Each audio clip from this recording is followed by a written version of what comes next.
Bienvenue à tous les auditeurs de Vintage Car Chronicles. Aujourd'hui, on plonge dans l'univers fascinant d'une voiture mythique, la Mercedes-Benz SLR McLaren. Ah oui, une supercar qui a marqué les années 2000. Préparez-vous, ça va décoiffer. Oh. Ah, la SLR McLaren, une vraie légende. On va décortiquer son histoire de A à Z, de sa conception audacieuse à sa production limitée, sans oublier ses différentes versions plus incroyables les unes que les autres. Bon, commençons par le commencement. L'histoire de la SLR, elle débute en 1999, avec la présentation du concept Vision SLR au Salon de l'Auto de Détroit. Détroit, ça. Imaginez une voiture inspirée à la fois de la légendaire Mercedes-Benz 300 SLR de 1955. Une bête de courser. Exactement. Et des bolides de Formule 1 de l'époque. Ce qui est fascinant, c'est cette collaboration improbable entre Mercedes-Benz et McLaren, née du partenariat en Formule 1. Deux géants de l'automobile qui s'associent pour créer une voiture de route exceptionnelle, À l'époque, Mercedes détenait 40% du groupe McLaren. ce qui a sans doute facilité les choses. Et vous savez quoi? Au début du développement, Mercedes a utilisé des carrosseries de thé vert Cerbera pour les prototypes de la SLR. Ah oui. Incroyable. Non, mais rien. Un détail insolite qui montre bien l'ingéniosité des équipes. Un mélange des genres gaussiens. Mais passons maintenant au design de la SLR. Une véritable œuvre d'art sur roue, ce long capot interminable, ces portes-papillons qui s'ouvrent vers le ciel. Ah ouais. Ces prises d'air latérales si agressives, tout est pensé pour impressionner l'ordi. Il faut dire que ça fonctionne zio. Ce design n'a pas pris une ride. Mais ce qui est encore plus révolutionnaire pour l'époque, c'est l'utilisation massive de la fibre de carbone renforcée de plastique, le fameux CFRP. Absolument, Yoledi. C'était un choix audacieux pour une voiture de série. L'objectif est réduire le poids, tout en conservant une rigidité structurelle optimale. Un pari risqué mais gagnant en est. Oui. Et côté performance, la SLR McLaren ne fait pas dans la dentelle. Sous le capot, on trouve un V8 de 5,4 litres suralimenté, Assemblé à la main, qui développe la bagatelle de 626 chevaux et 780 Nm de couple. autant dire qu'elle envoie du lourd. Carrément épais. Un véritable monstre de puissance. Et là encore, McLaren a joué un rôle crucial dans le développement du châssis. Ils ont repositionné le moteur plus en arrière, Ah bon. pour une meilleure répartition du poids et une maniabilité accrue. Un choix judicieux qui a permis à la SLR d'atteindre des performances exceptionnelles. 0 à 100 km/h en 3,8 secondes et une vitesse de pointe de 334 km/h. Des chiffres qui donnent le vertige, confirmés par les essais de magazines automobiles comme Car and Driver et Automotor and Sport. Des performances incroyables pour l'époque. Mais la SLR ne se contente pas d'être puissante. Elle regorge d'innovations technologiques. Par exemple, son système de freinage Centrotronic Brake Control, un système électro-hydraulique à la pointe de la technologie, couplé à des disques de frein en carbone céramique. De quoi arrêter la bête en toute sécurité, car. Tout à fait. Et pour optimiser l'aérodynamique, la SLR dispose d'un aileron arrière actif qui augmente l'appui à haute vitesse. Un véritable bijou technologique qui permet à la voiture de coller à la route. Il y a aussi cette anecdote amusante sur les sorties d'échappement latérales. Elles ont été placées sur les côtés, car il n'y avait pas d'autre endroit possible à cause de la conception aérodynamique de la voiture. Oui, c'est une contrainte qui a donné naissance à un élément de design emblématique. Exactement. Parlons maintenant de la transmission. La SLR est équipée d'une boîte automatique à 5 rapports EMC SpeedShift A, avec 3 modes manuels. Sport, confort et manuel. Le but, offrir un parfait équilibre entre performance et confort de conduite pour les longs trajets. C'est ça. Une boîte à 5 rapports pour une supercar. N'est-ce pas un peu limité pour l'époque? C'était un choix audacieux de la part de Mercedes qui a privilégié la fiabilité et la durabilité plutôt que la complexité d'une boîte à 7 rapports. Et le résultat est convaincant. Jeremy Clarkson, le célèbre présentateur de Top Gear, a même dit que la SLR était étonnamment facile à conduire et confortable pour une voiture aussi performante. Une bête de course qui sait se faire docile. Parlons maintenant des différentes versions et éditions spéciales de la SLR, car il y en a eu beaucoup. Préparez-vous à découvrir un monde de performance extrême et de luxe à l'état pur bay. La première édition spéciale qui nous vient à l'esprit, c'est la 722 édition, sortie en 2006. 722 édition. Un nom qui résonne avec l'histoire de Mercedes Zaya. Exactement. Cette édition rend hommage à la victoire de Sterling Moss au Mille-Milliards de 1955 au volant d'une Mercedes-Benz 300 SLR portant le numéro 7h22, qui représentait son heure de départ. 7h22. Et pour cette édition spéciale, Mercedes a poussé les performances encore plus loin. On parle de 650 chevaux, d'une suspension plus rigide, de freins plus gros et d'éléments de style unique. La 722 édition, c'est la SLR standard passée à la moulinette course. Tout à fait. En 2007, c'est au tour du Roadster de faire son apparition. Une version décapotable qui conserve des performances impressionnantes malgré le poids supplémentaire. Le Roadster, c'est la SLR pour ceux qui aiment rouler cheveux au vent sans sacrifier les performances au pare-bras. Et en 2009, on a eu droit à la Roadster 722S, une édition limitée qui combine les améliorations de la 722 édition avec le plaisir de rouler en cabriolet. Une combinaison détonnante. La même année, on a aussi eu la 722 GT, une version de course développée par Ray Mallock Ltd. Pour une série de courses monomarques. Une voiture encore plus radicale conçue pour la piste. 680 chevaux, un poids réduit de près de 400 kg, des suspensions de course et un système de freinage encore plus performant. On est clairement sur un autre niveau. Ah oui, là c'est pour les pilotes chevronnés. Et puis il y a la Sterling Moss, un speedster sans toit ni pare-brise, un hommage ultime à Sir Sterling Moss. Une voiture exceptionnelle produite à seulement 65 exemplaires et réservée aux propriétaires de SLR.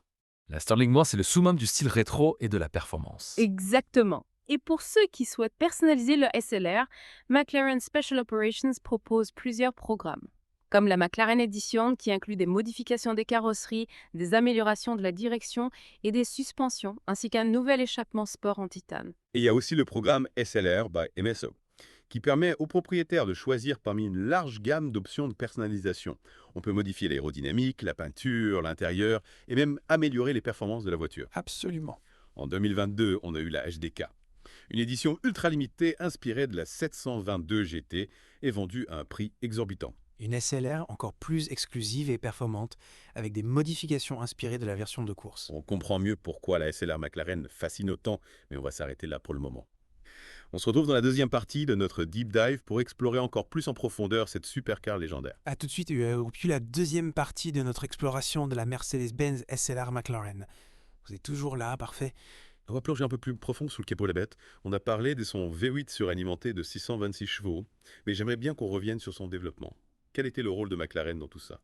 Oui, c'est vrai qu'on a survolé cet aspect. Alors McLaren, ils ont joué un rôle crucial dans le développement du châssis et du moteur. Notamment, ils ont déplacé le moteur d'un mètre vers l'arrière par rapport au concept original de Mercedes. Un maître des deux moments. C'est énorme quoi! Pourquoi un tel changement Z? Alors, ce repositionnement, ça a permis d'optimiser la répartition du poids, 5050 entre l'avant et l'arrière, et d'améliorer considérablement la maniabilité de la voiture. C'est une des clés du comportement routier exceptionnel de la SLR. Et pour refroidir ce puissant moteur, ils ont utilisé un système de carte sec, n'est-ce pas? C'est assez inhabituel pour une voiture de route. Ah, vous avez l'œil. Exactement. Ce système, il est inspiré de la Formule 1.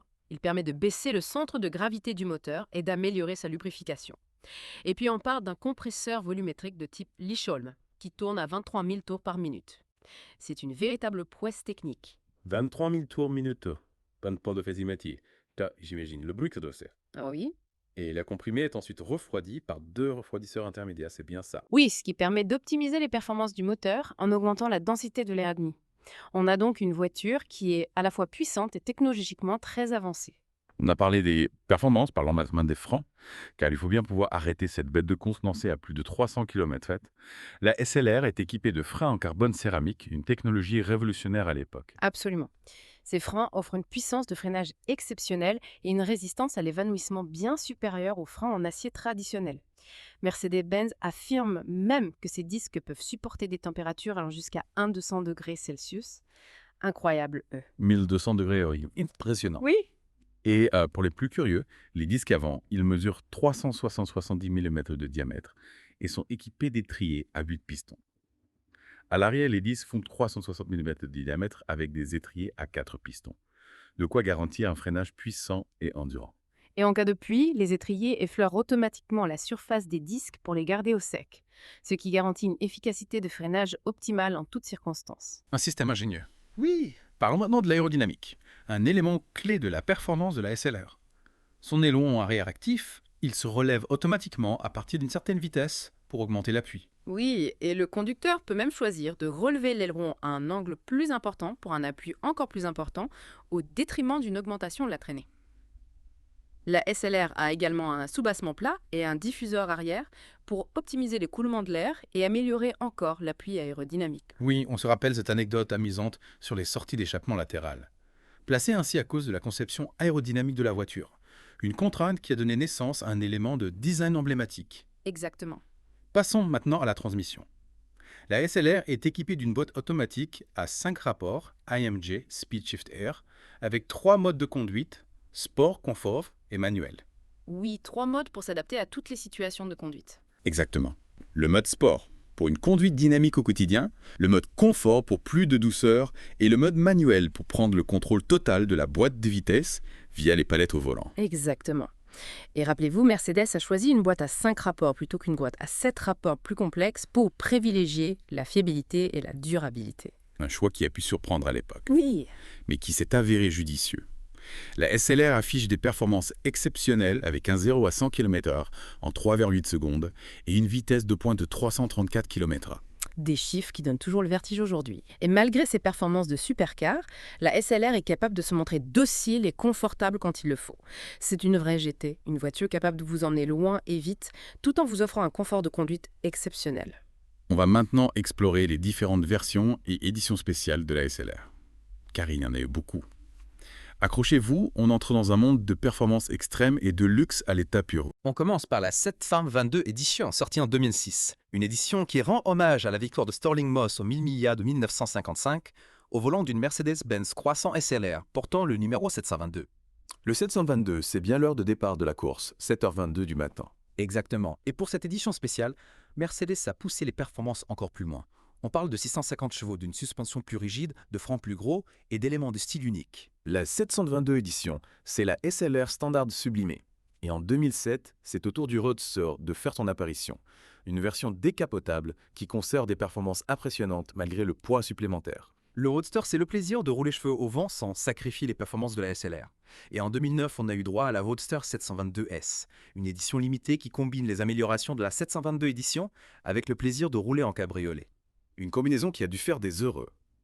La même année, on a aussi eu la 722 GT, une version de course développée par Remalok Ltd pour une série de courses monomarques. Une voiture encore plus radicale, conçue pour la piste. 680 chevaux, un poids réduit de près de 400 kg, des suspensions de course et un système de freinage encore plus performant. On parle d'une vraie bête de course-top. Absolument. Et puis, il y a la Sterling Moss, un speedster sans toit ni pare-brise, un hommage ultime à Sir Sterling Moss. Une voiture exceptionnelle, produite à seulement 75 exemplaires et réservée aux propriétaires de SLR.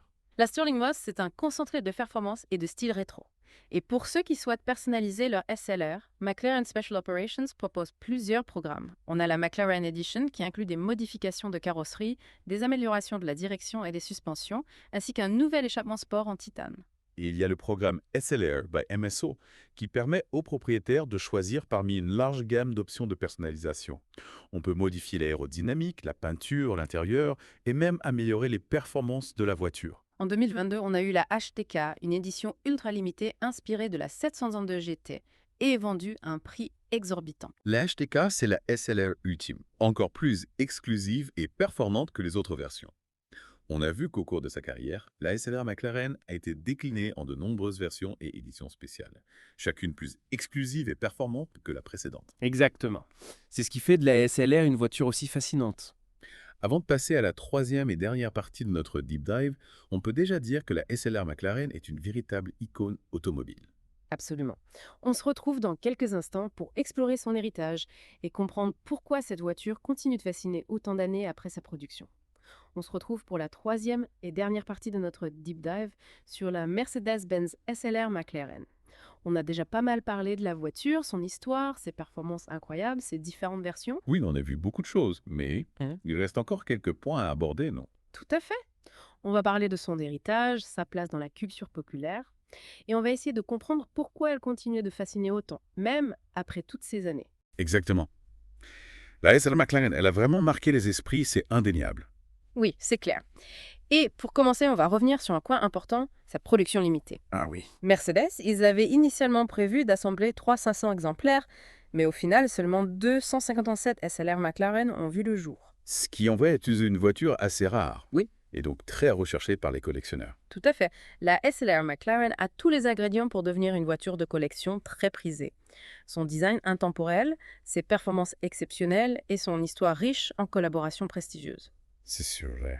Et sa présence dans la culture populaire a certainement contribué à renforcer son statut d'icône. Ah oui, parlons-en enfin. La SLR, elle a fait des apparitions remarquées dans plusieurs jeux vidéo mythiques. Ah oui.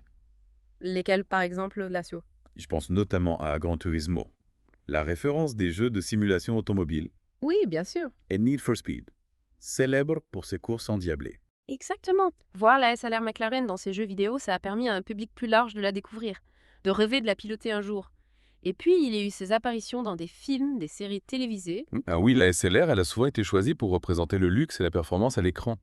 On a pu la voir dans des productions hollywoodiennes, des clips musicaux, et même dans des émissions de télévision consacrées aux voitures de sport. Tout ça a contribué à créer une image forte, désirable autour de la SLR McLaren. Et il ne me faut pas oublier que McLaren Special Operations continue d'entretenir la flamme. Il propose des programmes de mise à niveau et de personnalisation pour les propriétaires de SLR. Ah oui, c'est important de le souligner. Grâce à MSO, on peut modifier l'aérodynamique, la peinture, l'intérieur, et même améliorer les performances du moteur. La SLR McLaren peut donc rester au goût du jour et continuer à offrir des sensations uniques à ses propriétaires. Tout à fait. La SLR McLaren, c'est une voiture qui a un bel avenir devant elle.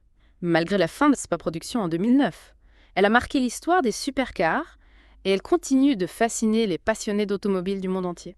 Son design, ses performances, son histoire, tout contribue à en faire une voiture mythique. On peut être sûr qu'elle continuera à faire rêver encore longtemps. C'est une voiture qui a une âme, une présence. Et voilà, c'est la fin de notre exploration de la Mercedes-Benz SLR McLaren. On espère que ce voyage dans l'univers de cette supercar exceptionnelle vous a plu.